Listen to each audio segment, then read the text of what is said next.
ग्रामदैवत शिवयोगी श्री सिद्धरामेश्वरांच्या यात्रेतील शेवटचा सोहळा ज्यांच्यामुळे रंगतो त्या एम ए पटेल फायरवर्क्सनं यंदाही पहिल्या क्रमांकाचं बक्षीस पटकावून 33 वेळा नंबर 1 चा रुबाब कायम राखलाय। वर्षभरात सुचलेल्या कल्पना अथवा करंट विषय घेऊन ते सोहळ्यात मांडतात, त्यामुळे सिद्धरामाकडून क्रमांक 1 चं बक्षीस रूपी आशीर्वाद त्यांना मिळत असल्याचं ख्वाजा दाऊद पटेल यांनी सांगितलं। सिद्धरामांचा आशीर्वाद सदैव असल्यामुळेच त्यांच्या नावानेही फॉर्म सुरू असल्याचं त्यांनी नमूद केलं। सिद्धरामेश्वरांच्या यात्रेतील तैलाभिषेक, अक्षता सोहळा आणि होम प्रदीपन सोहळ्यानंतर शोभेच्या दारुकामानं प्रमुख विधींचा समारोप होत असतो। शेवटचा सोहळा गोड व्हावा आणि भक्तांचं मनोरंजन व्हावं यासाठी होम मैदानावर शोभेचं दारुकाम आणि लेझर शो पार पडतो। यंदा या सोहळ्यात सोलापुरातील दोघे तर कराडमधील एका व्यापाऱ्याने सहभाग नोंदवला होता। सोलापूर हे दोघे म्हणजेच पटेल पिता पुत्र ख्वाजा दाऊद पटेल यांचे एम ए पटेल फायरवर्क्स तर ख्वाजा दाऊद यांचे पुत्र हुसेन यांचे सिद्धेश्वर फायरवर्क्सनं अनुक्रमे पहिले आणि दुसरे बक्षीस मिळवले। यामागे मोठे कष्ट असल्याचं ते सांगतात। गेल्या 34 वर्षात पंच कमिटीनं आपल्याला संधी दिली, त्यामुळेच माझ्या मनातील नवनव्या कल्पना सोहळ्यातून व्यक्त होतात असे ख्वाजा दाऊद पटेल यांनी सांगितलं। सर्वप्रथम तर सिद्धेश्वर देवस्थान कमिटी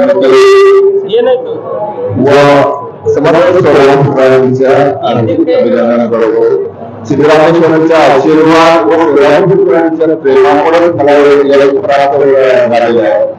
तर म्हणजे कोविडच्या काळात 1 वर्ष यात्रा न झाली तर एवढं फील वाटत होतं की आम्ही परत या गावावरती सिद्धरामेश्वराची सेवा करू शकतो का नाही, तर परत आम्हाला सेवा करायची संधी मिळाली, हे आशीर्वाद आहे।